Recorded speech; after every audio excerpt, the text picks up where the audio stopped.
Hey everyone, welcome back to the High T Hoops podcast. This is Brian Bosche at the Duke of Hoops. And today we have a very special guest, Josh Bett, international basketball commenter. What's up, Josh? Thanks for joining. Thanks, Brian. Thanks for having me on. Great to finally meet you as well. I've been seeing you all over social media. Yes. Yeah, it's we finally get to see each other's faces instead of just our Twitter avatars over and over again. To start off with, let's introduce the audience to you a little bit. So give us a little bit of your background, what you do. Would love to hear from you. So my day job right now, I work as a PE teacher at it's an American international school in Uxbridge. It's called ACS. I was a student at the American School of England, and the reason being that was because after my dad was sort of at the end of his coaching career in the British Basketball League, he was a math teacher, where my mother was a history teacher at the American School. So I grew up around Americans and international students. I mean, that was my upbringing. But, my father was he was a decent basketball player in the British Basketball League. He played alongside greats such as Alton Bird, Paul Stimpson for Crystal Palace. He also played for Hemel Royals, which is now the London Lions, of course. Yeah. And he became a prominent coach for the Thames Valley Tigers in the 90s. So my upbringing from a very young age was always basketball. That's all I knew as a kid, because from the age of 5 is when I probably started following my dad to Thames Valley Tigers. And then he was an assistant coach for 2 years at London Towers and then finished his coaching career again at the Tigers from 2002 to 2005. It's a long basketball career there that you followed along with as a kid. You're like a Steph Curry baby for the BBL. Minus the jump shot, that's all. Minus the greatest shooter of all time. So what do you do now in basketball? So I went to the University of Worcester, and I went there because it was becoming, at that time in 2000, I went to the United States. I played Division III basketball at Mount Aloysius College and then Southern Maine Community College for a year. Richard McNutt, the assistant coach at Cheshire Phoenix, he was my teammate there for a year. Nice. I left Pennsylvania because it was not getting enough playing time. Kevin Durant's older cousin was my teammate, a guy named Dan Conway, and I was going to struggle to get into that team. So I went to Maine. I started there, but I'd ripped my acetabular labrum in my hip and decided that I couldn't cope with the training, the intensity, even at that level in the States. So I came back to Worcester, kind of re-injured myself, but I more or less I stayed in just really became the basketball fan at that point, less trying to be a player. After Worcester, I wasn't really involved in any basketball for about 2-3 years. And then come 2016, I get an email from a guy called Paul Stimpson asking me if I was available to try and be a commentator for the Basketball Champions League. And that's been my involvement for basketball ever since. Nice. And we have a listener question from Coach Hugh, former guest. How many languages can you confidently commentate in? Well, I struggle to get by with English, but most do.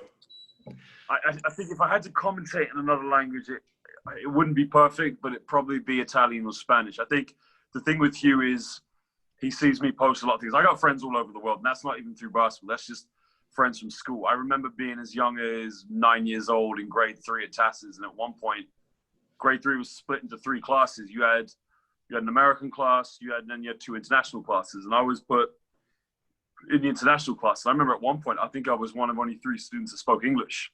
So growing up in that environment, you pick up things like phrases and words in Japanese and Arabic and Hebrew and Mandarin. So I've always just been, it's not something, although I do flaunt it a lot on Twitter with all these different language videos I do, it's really just my upbringing, being around so many different friends and understanding different phrases. If I had to pick another language that I could converse in very well, it'd probably be my wife's language, Vietnamese. All right, is there a good Vietnamese basketball community? You know what? Surprisingly, Southeast Asia is pretty strong in basketball. Yeah, it's a big sport. Yeah. I first met my wife in Worcester in 2013, and when we were about to graduate, she had to go back to Vietnam, and we were trying to figure out, do we stay, do we leave? So I looked in Vietnam, and I noticed there was a team called Saigon Heat. So I tried to contact them to say, do you need any youth coaches? I've got a degree in this. Yeah. And they said they didn't want me to coach for them. So they sent a very blunt email no, we don't need you. So then 2 years later, I got a job at the American School I used to be a student at. Saigon Heat's coach at that point, the new coach, was one of my dad's closest friends, Tony Garbaletto, British coach. Wow. So I contacted Tony and said, you're at Saigon Heat. I contacted him about coaching for them years ago. And he said, oh, you should have told me that. I would have I had loads of work, so it's too late now, of course. But no, I mean, in Vietnam, it's getting better in terms of the business side. But I think for them to compete at the national level, it's going to take some time, of course, because around that area in Southeast Asia, you've got the Philippines, which is a powerhouse. Yep. National sport of the Philippines. It's like a national obsession, of course. But the product side of the professional game in Vietnam is getting bigger. I mean, they're selling out. They use the Canadian International School that sits 34,000 people for the Saigon Heat games. And I think it's the Asian games, they call it, where they play big club leagues from teams from other Asian countries. Yeah. Well, with all of the different languages you speak, even if it's just for fun, if you add in a phrase here or there, that certainly helps with the Basketball Champions League with so many teams from so many different countries playing, where in my American-centric view with the NBA, there's only English, and that American English that I can't even imagine. So it seems like a huge strength, which brings us into this year's Basketball Champions League. So for the audience that may not know that much about the Champions League, you just want to give kind of a quick context of what is the Basketball Champions League? So the Basketball Champions League was introduced in 2000. The first season was 2016-17. Okay. And it's a great chance for teams in their domestic leagues to sort of a competition to aspire to. Mm-hmm. Now, most countries will get a certain amount of teams in the competition, whereas teams such as the United Kingdom, the London Lions were champions pre-COVID, if you think about 2019. So they were able to give themselves a target to get into the qualifiers, which we saw recently against Neptunas. Yep. It's a great league. It's a very, very competitive league. There's no storyline as to who's going to be the favorites to win it.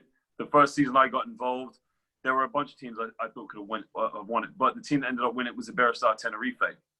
In the second season, it was Ike, and I'm very good friends with the former Ike captain Dushin Shakota, and we spoke a lot during that season, and at times they were pulling victories right out the last second, and then they ended up hosting the tournament and won it. But it's in its fifth season right now. It's a good chance for teams to see the different teams we have all over Europe as well and see the competition that's out there. And it's been going strong ever since. And judging by the new teams we've got this season, it looks like it's just getting better and better. Yeah, that's great to hear. And so, over the last few seasons, what has prevented a lot of the BBL teams from entering? Is there a cost? What are some of the barriers for a BBL team to actually get into it? I don't think it's cost. I think, there's always an opportunity. It's down to the clubs who are able to be in it at the end of the day. Leicester Riders, they'd won the league. They were eligible in the 2018-19 regular season. Yep. And, I thought they were a very, very good team the year before. I thought, Leicester's always been a strong basketball organization. They're very well run, very well coached, great fan base, good players. But they just saw how tough it was. They went to the FIBA Europe Cup. But it's very harsh of anybody to criticize how they did. I think, that was a great chance for a British team just to see what the level was like. Yep. And I was hoping that the year after, that either they or whoever won the league at that point would go back into it. And that's what we've recently seen with the London Lions. Yeah, I mean, it was the support of seeing the London Lions enter the Basketball Champions League and building up that squad has been pretty amazing for me to see, kind of entering the British basketball community more recently. So what have you seen from kind of the support across the UK, all of the social media love? They actually got a live coverage on BBC Sports. So what's been your reaction to kind of seeing this love and the support for the Lions as they enter the Champions League?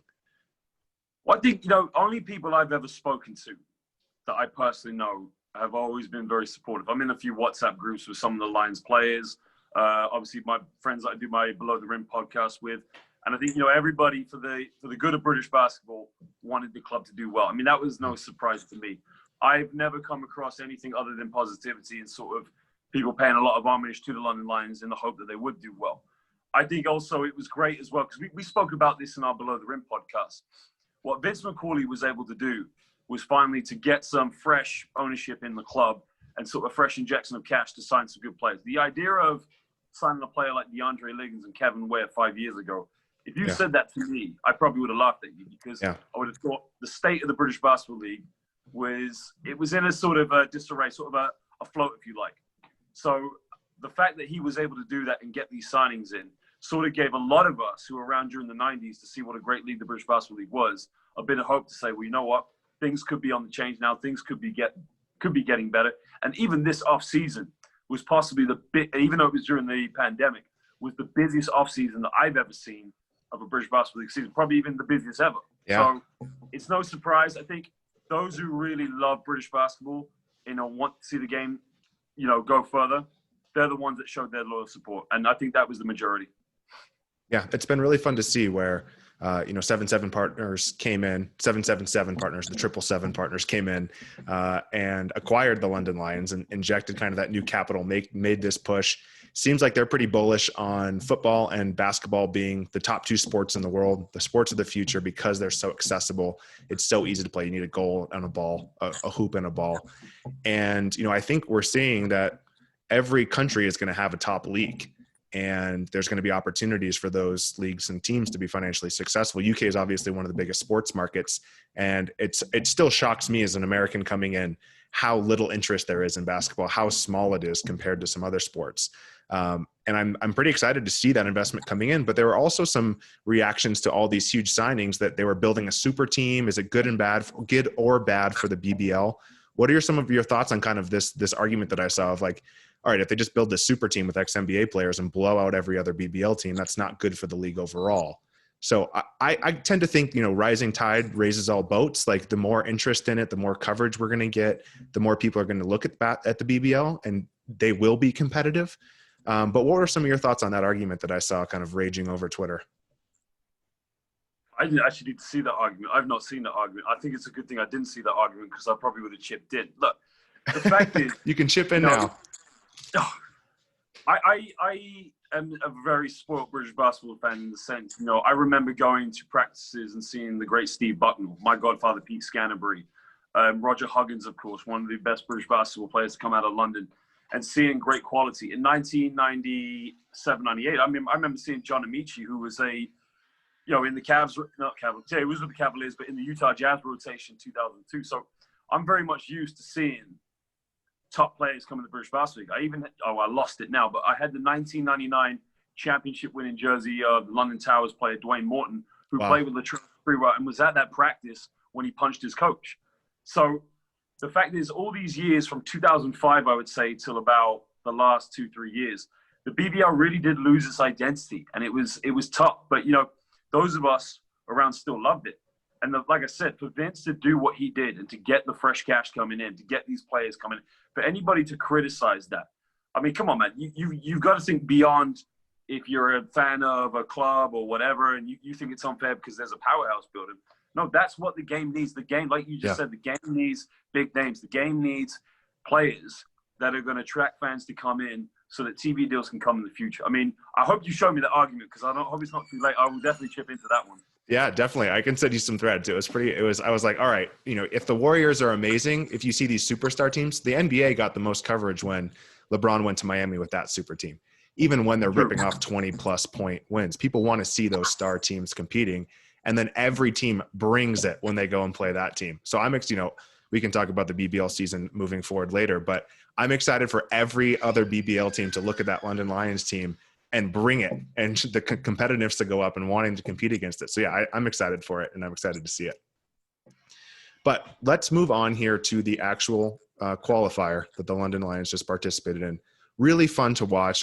We had BBL Twitter going where everyone was kind of pitching in their commentary and following along and everything. To set a little context, in heartbreaking fashion, the London Lions did fall short against Neptunas, the Lithuanian club. It was a really close game, really competitive game, a little rusty on both sides from what it looked like, which is very fair. It was covered live on BBC Sports, which is amazing to see. Came down to the final possessions, but they did lose 77-73. So what were your initial reactions from this game, Josh? Well, I remember when the draw came out. So speaking with friends in sort of the media side of things that, were involved, and we were talking about possible opponents for the London Lions. Also, a big follow Hapoel Tel Aviv as well, because I've got friends who work at that club. So when I saw they had Neptunas Klaipėda, I actually was a bit at first like, oh, wow. Because for 4 straight seasons, Neptunas Klaipėda has been in the Basketball Champions League. The first 2 years, they finished 2nd and 4th in their group. Last 2 years were a bit of a rock stumble. Yeah. But I was very surprised to see them to be in the qualifiers. Now, that's because there's been a new addition of Rytas Vilnius, who's a powerhouse as well in the Lithuanian Basketball League. Now, when I thought about it, And as time drew close to the game, I noticed that Neptunas Clyde, I was told by various sources that they weren't going to have Americans at the game. Okay, well, they also lost a few of their top Lithuanian players as well. But I was always in the back of my mind, look, it doesn't matter what team, what players go out there. For anybody to be worthy enough to wear the jersey at Neptunas Clyde, you're talking about a top 4 team in the LKL, I believe it's referred to in Lithuania. And I think with the signings that the Lions made, I definitely knew that from one player I knew that used to play for Neptunas, he told me that the Neptunas players were definitely not taking the London Lions for granted, because they knew with players like DeAndre Liggins, Kevin Ware, not to mention Byron Mullins as well, former NBA player. They knew it was going to be a tough ride for them. And I can tell you one thing. Have you ever seen the Other Dream Team documentary? The Other Dream Team documentary? No. Yeah. So that's based on the Lithuanian players that represented the Soviet Union in the 1988 Olympics, in which it's fair to say that some of the best players, probably arguably the best players on that team, were Lithuanian. So there's a debate today, was the 1988 Olympics won by the Soviet Union? Was it won by the Lithuanians? But fast forward 4 years later, in 1992, Lithuania won the bronze medal in the bronze medal game against Russia. So there's a lot of history in terms of the fabric and fiber of basketball in Lithuania. And I think it would have been very tough for those players in Neptunas Klaipėda to go back to Lithuania, having known they lost to a London Lions team in a country where basketball's not that popular. Because in Lithuania, basketball's a national obsession. So going on to the game, I felt that with the players that the Lions had brought in, the players that they'd kept Justin Robinson, they kept Ed Lucas. I knew for them, the key for them was going to be transition, using the sort of speed that they had, the fast break power that they had as well, that they could hang. And they did. They caused Neptunas Klaipėda a few problems. Kevin Ware was incredible. He just flew up and down the court. He looked like he was in another league of athleticism than everyone else out there. Absolutely. No, you're definitely right. I mean, the tempo was what he's used to playing, of course. But I mean, before he had the injury, you saw what he was like at Louisville. But one thing I was skeptical at first was the 2-3 zone. I think it was I can't remember, early in the game. But it actually worked because Neptunas Klaipėda weren't shooting the ball with any confidence from the perimeter. The problem was, after Matthew Bryan came in the game, now shout out to Matthew Bryan, he's a good friend of mine. He got him into the penalty, I think, at 8 minutes to go. But the London Lions stayed in that 2-3 zone, and that was the point when Neptunas Klaipėda started to hit shots. So they were wide open. I mean, those threes were just over and over. I mean, they missed a ton of them early on, so they could have gone up quick. But yeah, they were wide open in that zone defense. And it was tough as well because Neptunas, the way they were passing the ball around the zone, you could see the Lions' top 2 defenders really overcommitting it. It was a tough situation. You could argue, could have they gone to man, could have been a different story. We never know. But going on to that final possession, I figured in the back, and I know full well that they were going to go for the win. So if it was me personally, I would have gone pick and pop with Byron Mullins and JR. Yeah. Put 2 shooters wide, and then if you have to, dish off to Matthew Bryan. It didn't work, obviously. So they went down to Matthew Bryan. Fair credit to him. He got it in the lane.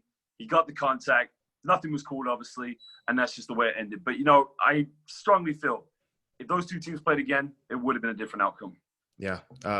Before we hop into the last possession and the refereeing and the coaching there, the zone defense, I thought, brought out kind of one of the key themes that I saw from the game, which is, did you play 2-3 zone in college? Did you play 2-3 zone at any level?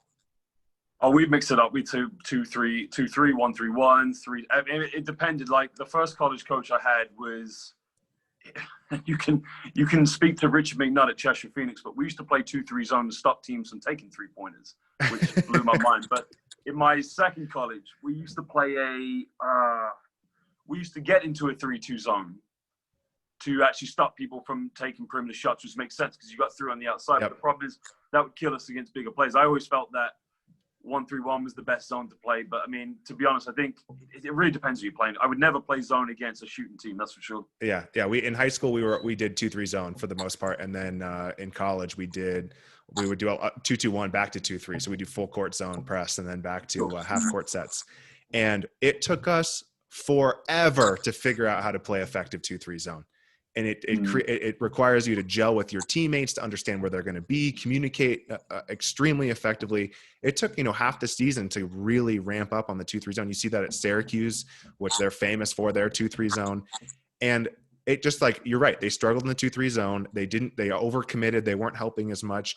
And I think that's just the general theme of they have not played much together. They look to me kind of like a pickup team. You could tell they were clearly more athletic, But like you said, Neptunas has had Basketball Champions League success. They are a storied program. This is a team that was thrown together. They got a couple warm-up games, a couple exhibition games, a few practices over the last couple months, but they had no time to really prep and come together as a team. And I think that hurt them. I don't think they didn't look like a team. They looked like a pickup team more that was much more athletic. But what are your thoughts on just like I feel like if they played in 2 months when the Lions can get a little bit more time together, they would have had a much better shot. I think it was just unfortunate timing. Oh, absolutely. I mean, you look at that team. That team is a European competitor. Yeah. Byron Mullins. The passes were amazing. Oh, of course, yeah. Yeah. But a lot of people, I spoke to some people, and some people said they were disappointed with Byron Mullins. And I was a bit. I think it was just the effort. I thought it was tough as nails. And I think when you have a big man, whatever he is, 6'11", 7 foot, that can pop out and shoot 3 points. He was playing at Movistar Estudiantes last year. Okay, his numbers were a bit different, but he was only there for a short while. But he was playing in the B League before that. And he is a tough player. He was a backup center in the NBA. And I feel like, again, if those two teams played a week later, the outcome would have been different. Yeah. Because the physicality, the sort of hunger and desire, what you saw from the Lions players through stretches of that game. I'm telling you, Neptunas would have a tougher game if it went to a second one. Yeah. Yeah, I think some of the criticism we saw from Mullins was just effort-based. You know, he was so effective. He was really effective in the exhibition games before he got ejected. But he came out on fire in one of them and then got thrown out almost immediately. And I think in this one, like, he looks so locked in. It looks like, you know, him and Justin Robinson could have that great two-man game off of the screen and roll, the pick and pop. But for Mullins, at points, like, he had some really bad turnovers. You could see him kind of jogging up and down the court. And those moments just stick in your mind more than the ones where he's actually playing effective. Even when he's like dropping dimes in the post and you can see how talented of a player he is. I think it's just the effort just seemed like, what do you think? Were they out of shape? Is it just exhausting? I know they only got there like a day before or something. Well, I'll compare this to the bubble. Right, take Game 7 between the Jazz and the Nuggets, right? Yep. And also, I'll even go Game 7 between the Rockets and the Thunder. The Thunder looked absolutely gassed in Game 7. Yep. The Nuggets, Donovan Mitchell looked absolutely gassed. So we're asking, and this is why I supported those, I backed Byron Mullins, because the criticism he was getting, you're asking a professional who's been out for 5 months due to a pandemic. And you can say, oh, they're athletes, they should still be in shape. You got to say, they've got to be in basketball shape. That's different. When it's you're used way to doing different something every day yeah. and take that time off and ask them to get straight back in it with one game to play, that's not easy. And I'm telling you, the skill side, seeing his skill side of things, if they all stay together, that team's going to be terrifying to play against. So I'm a big supporter. I think Byron Mullins, give him a little bit of time to sort of get in the basketball shape. He is going to be one tough player to defend. Yeah, I agree. You know, we saw this in the NBA play-in, definitely in the bubble, those first games before the actual play-in game started. It was sloppy. Everyone was missing shots. They looked out of sync. It was not great basketball. And that's comparable to this. Like, these teams have not had a lot of opportunities to play. And you're right. A lot of them can't even train. Like, they can't do full court. They can't do scrimmages. They can't prep like that. I am personally, I don't know about you, I'm terrified to get back on the basketball court on 5-on-5 again whenever the lockdown lifts, because I don't even want to know what type of basketball shape I'm in right now. But you're right. It's totally different when you're in the yeah. Oh, it's going to be scary. All right. So who was one of your favorite players that really stood out to you on the Lions? Who are you excited about? Who impressed you in that appearance? Oh, that's tough. That's very tough. Yeah. There's some good contributors. I mean, look, I could say to you, I could go with Kevin Ware, I could go with Liggins, I could go with Mullins, just because, you know, the kind of players they are. I got to give a shout out to Justin Robinson for being the general out there with his vision and sort of getting things going. I mean, he had 10 points in the first half. He was coming so confidently off those pick and rolls and pulling up. I mean, I know JR played for my dad in 2005 for the national team. I think he's a fantastic player.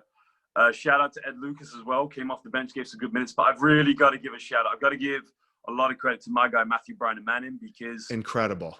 Yeah, coming off with his double-double with 16 and 9 rebounds, but he was the reason they got into a penalty early. And I always say when I'm calling games in the Champions League, if it's a close game and you get in the penalty first in the fourth quarter, the game is yours. Obviously, it didn't happen in this case, but the fact is he used his post, not so much the back down finesse, but just sort of the idea of knowing where to be and drawing that contact. And I thought he was unbelievable in the latter stage of the game, of course. I think he knew what was going on.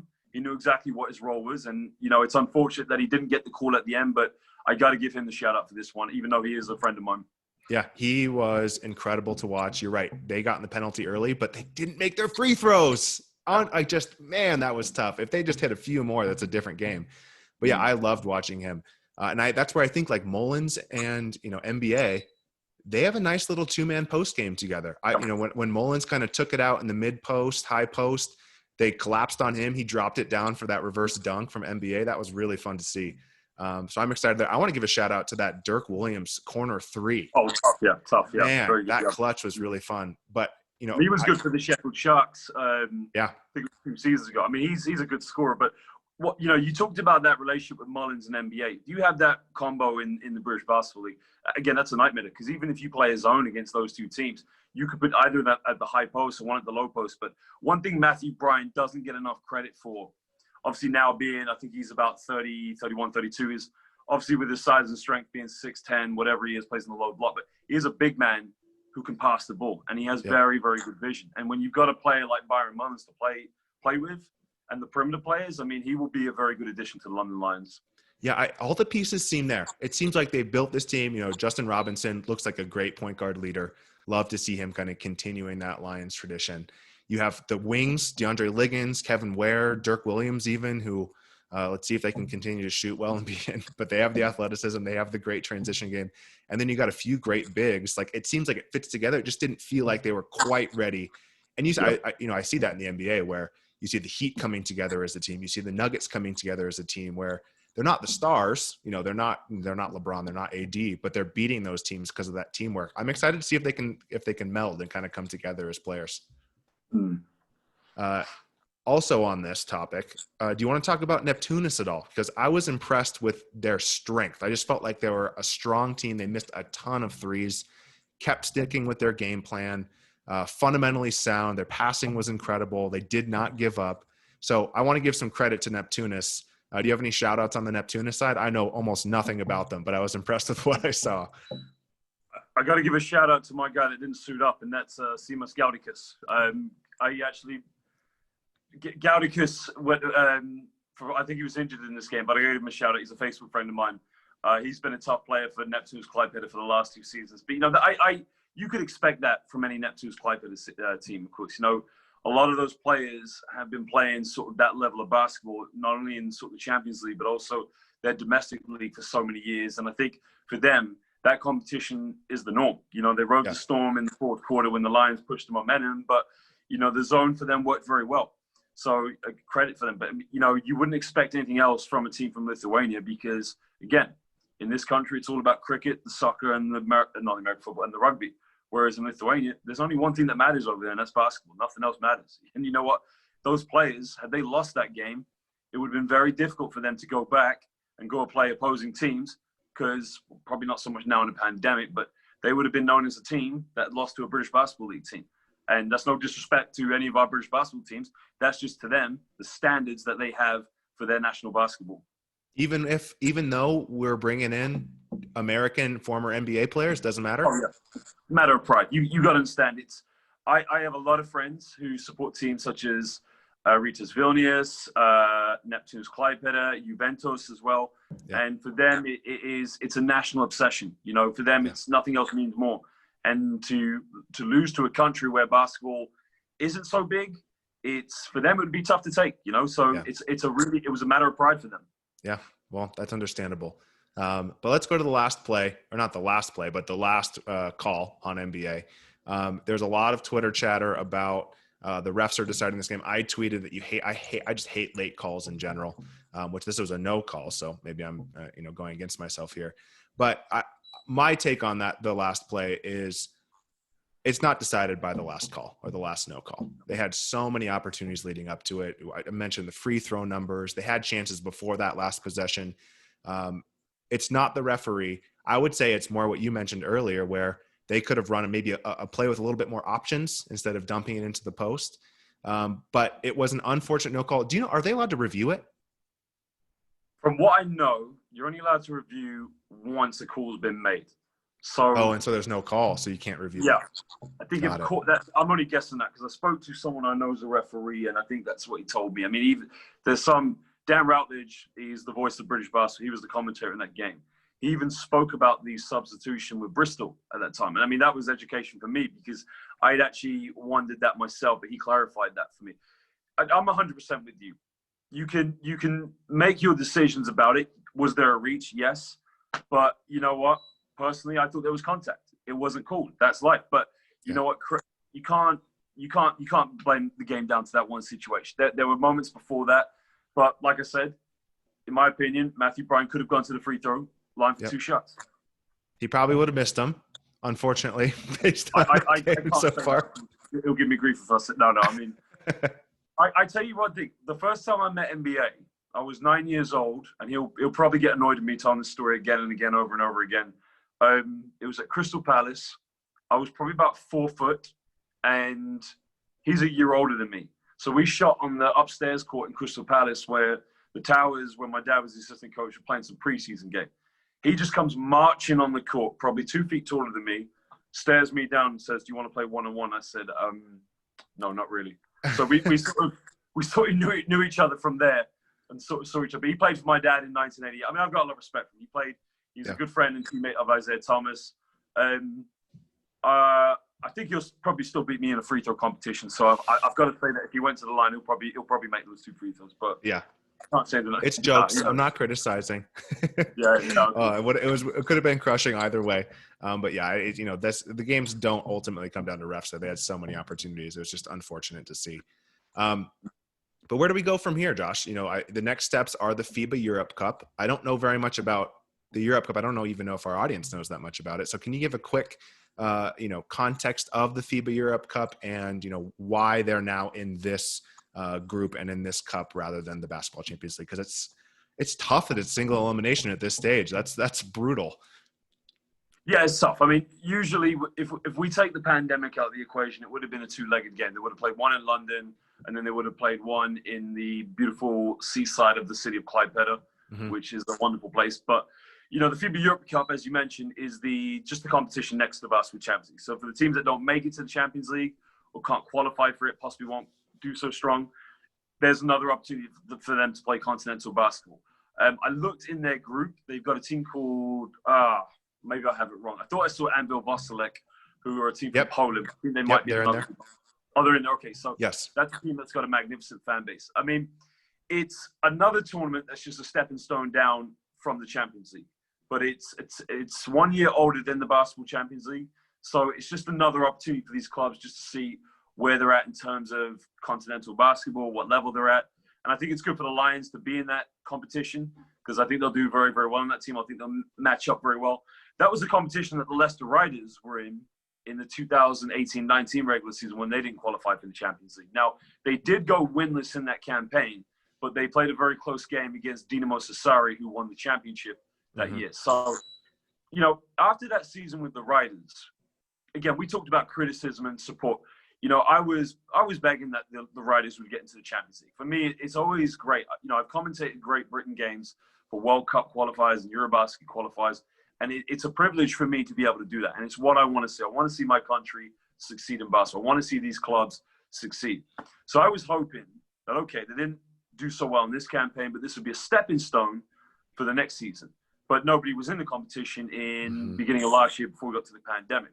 Now, the Lions have had a crack at it. It was close. They almost got there, but they didn't. So they're in the FIBA Europe Cup. So they've got to now go to that competition, and now they've got to make the name for themselves. But again, we're in the midst of this rule of 6 right now in the United Kingdom where we don't know what's going on. The British Basketball League, I've just said recently on the Twitter that they can't operate unless they get fans. So at the moment, all this talk about where to go next, we need help for the league right now. We need help for professional basketball in this country. And I just really hope that the government realizes that, when England basketball came out with the figures, something like 1.2 million participants in terms of 900,000 being children in the game of basketball. I mean, they've got to recognize that. They've got to understand that this game is such a positive externality for kids all over the country. It doesn't matter what income they come from or what ethnic race they come. That's the beauty of the game of basketball. It brings people together, that, you love the game so much. You love what it offers that, it doesn't matter who you are, where you're from, what gender you are, what race you are. You play the game because you love it. And it's so good for, people all over the country. And I hope the government realizes that and does something to help out EB and the BBL. But we can only hope right now. Yeah, it's a really interesting dichotomy where I think it's this. I think the numbers where it's the second most played sport at a youth Correct. level, basketball, and versus the attention and funding that it gets. Sky Sports did a great overview of the amount of attention and participation versus the amount of funding it gets from the government. And I think Basketball England clarified, because I think with the rule of six, right, that the BBL teams weren't even sure if they could train together inside. Yeah. And Yeah. they clarified and said that yes, elite teams, which are designated as elite, they can train, but the fans is a whole nother story. The government needs to realize what these clubs are doing. Leicester Riders, Newcastle Eagles, and Sheffield Sharks as well. I did history videos on those guys during the pandemic, and those teams, the amount of work they put into their communities that goes from the basketball court. I just really wish that whoever in charge that's able to sort of dish out the funding really acknowledges what these clubs have done. You look at Leicester Riders, Russell Levingston, Rob Paternoster, the head coach, not to mention Kevin Routledge as well. What they've done for the city of Leicester with that basketball club is magnificent. The same with what Fab Flanoid and, I don't know many people that work in the back office at Newcastle Eagles, but that needs to be acknowledged and to say, look, if you don't let these clubs survive, you're going to actually affect a lot of the communities and the schools that these clubs work with. So I really hope that, it turns out the best and that they get some backing somehow. Yeah, because, a huge part of each BBL team is their foundation side. And, listening to the Hoops Fix podcast, they had a great owners roundtable where it's even it might even be bigger than the actual professional team side on some teams where, it's a larger team, they get more funding. They're often operated completely separately from the teams. And the impact that has in the community, you're right, to have those players to look up to have those teams to look up to, for the Lions to get a win in Europe, which, would be an enormous lift for the community and have all of the kids see, wow, I can get to that level. We can compete in Europe. I'm going to keep training. I'm going to keep devoting myself to this. It's going to be tough if there's not more support and there's not fans. Cause I think we've seen, it's crazy at the NFL here in the United States where they have capacity.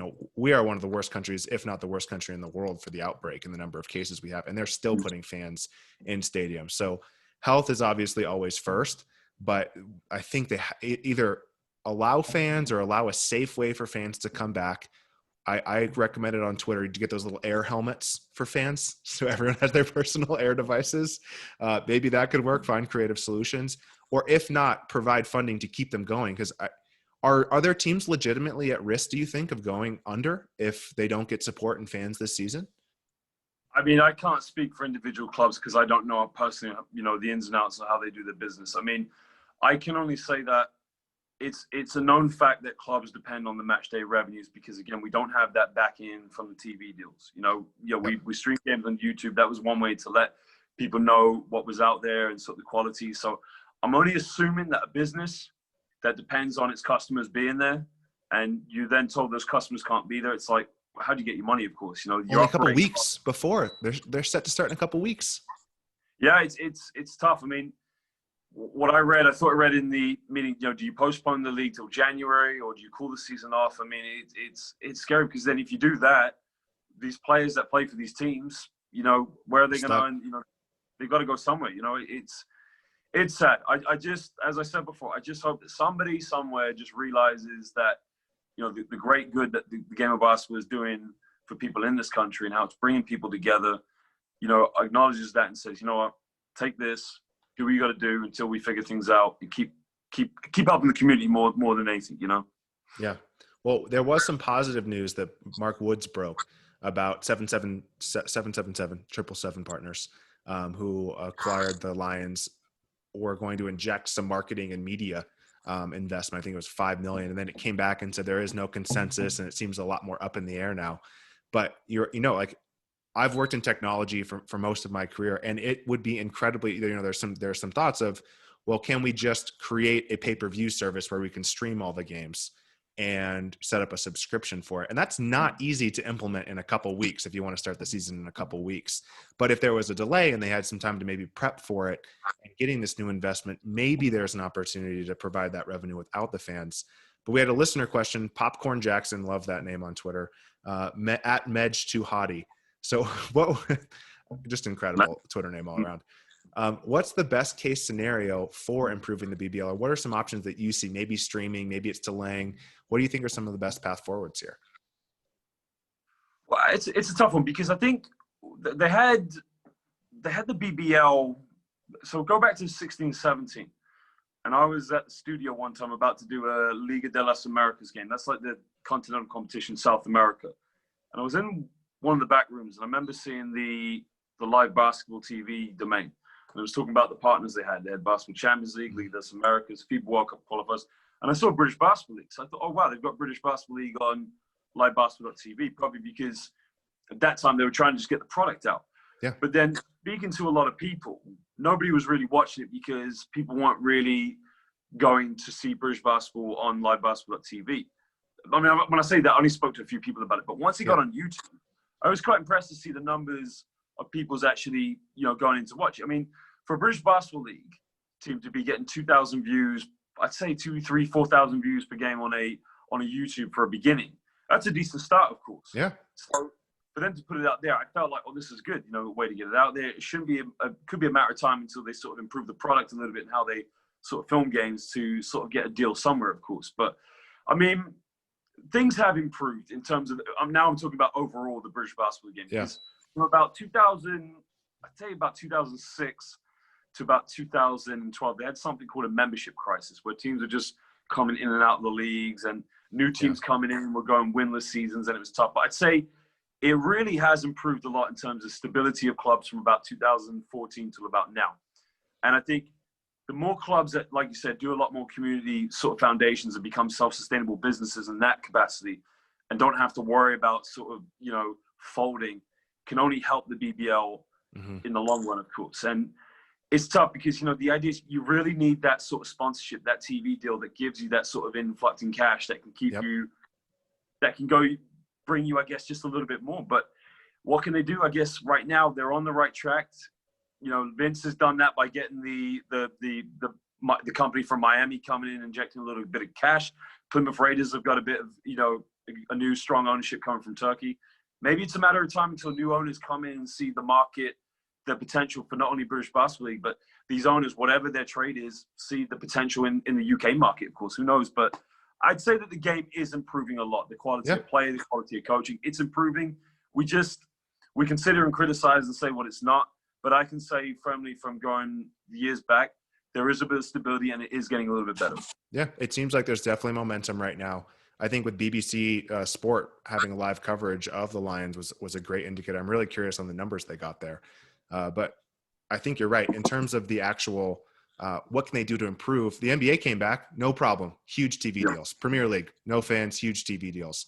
So if they can get some sort of TV deal, maybe it's getting creative with Amazon. Maybe it's getting creative with partnering with Twitch streamers who just stream it live and they try to bring their audience in. There might be some creative ways if fans can't get in there, and hopefully they get some investment support to take those on, because it always does require investment to take on those strategies. But we will see. It seems like it's changing every week, the rules and the outbreaks, and it's just very uncertain times right now, which is, I'm sure, frustrating for a lot of fans. But it seems like the sports teams, the leagues, the organizations are trying to do their best. But Josh, anything you want to leave us with about the Lions, BBL? What do you want listeners to leave off with here? Like I say, to all my friends, involved with teams all over the country, best of luck to you for this upcoming year. I mean, it's uncertain time, of course, but, stay strong and just keep on going, I guess. I'm speaking to a lot of people that are really worrying about what's coming up. And even myself, if we don't have any sort of British basketball or any NBA or any, whatever in the next couple of months, I think I'll struggle to keep on going, of course. But, hopefully that's not the case. But, I mean, I think I've probably watched an entire NBA 1995-96 season of the Chicago Bulls. But I'd say about 30 games in total in the lockdown. There's just nothing to do, of course. I mean, of course, I had my job to do. I had to teach from home. But, yeah, let's stay healthy. Stay healthy out there. I don't know about that, but we'll try. Yeah, rule of 6. Maybe there's some 3-on-3 league potential to keep people sane, non-elite people sane by playing a little bit. But no referees, though. No referee. You can't get that 7th. But thanks so much for coming on, Josh. I appreciate it. Thanks so much, Brian. Again, pleasure to meet you. And it's great to see people from outside the UK take such an interest in British basketball. And welcome to the family. Thank you.